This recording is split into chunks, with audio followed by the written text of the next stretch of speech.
living daily in reality. That's what we all want to do. But what is reality? Is it just what we face in our jobs? Getting enough money to keep us working so that we can have children, so that they can grow up like us, to get jobs, so that they can repeat the whole thing all over again until we all cease to exist? Is this the sum total of reality? Or is there some real reality behind this world that we see around us? I'll tell you the answer I've come to, but only if we can talk a little more together so that I have the chance to explain why I think this.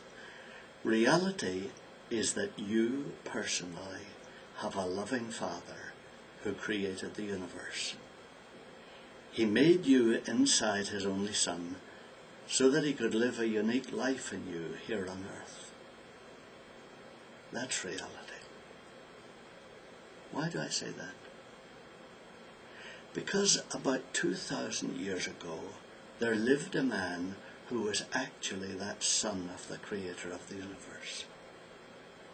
How do we know he lived on earth? Well, the British Museum in London has the details of his life in 2 old manuscripts written just about 300 years after he lived in Palestine.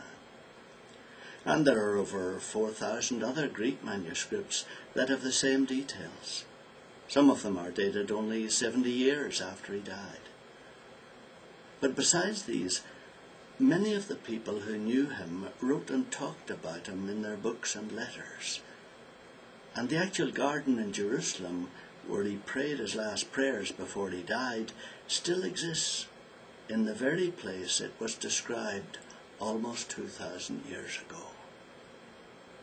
So even though religious people have tried to turn this man into a mystical fairy tale figure, the facts of his life and history are clearer and more certain than those of any other man of that time.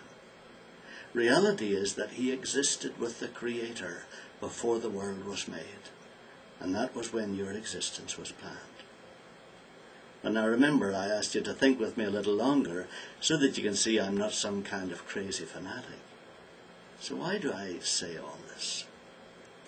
First, because he himself, the Son of our Creator, actually lived here on earth in the 1st century of our era.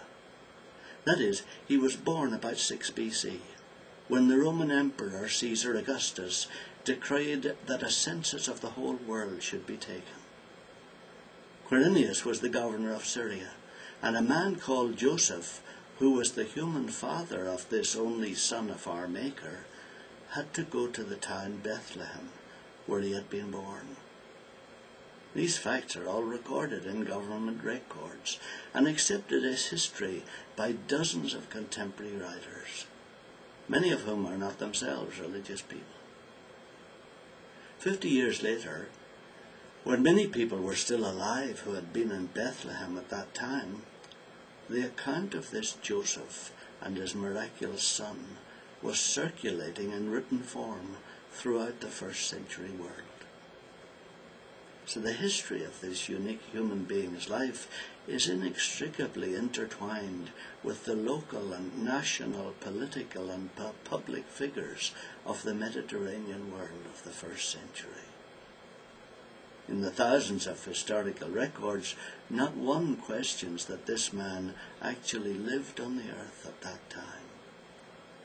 Secondly, because the history of his actions and his words has been preserved so precisely, one is compelled to respect and examine closely the authenticity of his explanation of reality.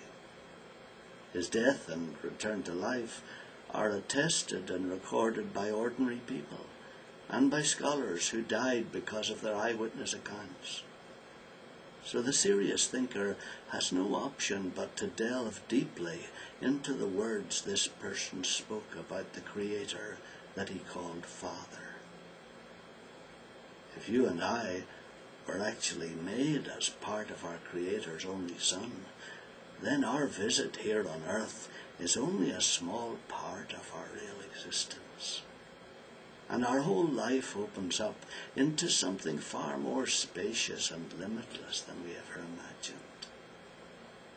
So let's think together about this again.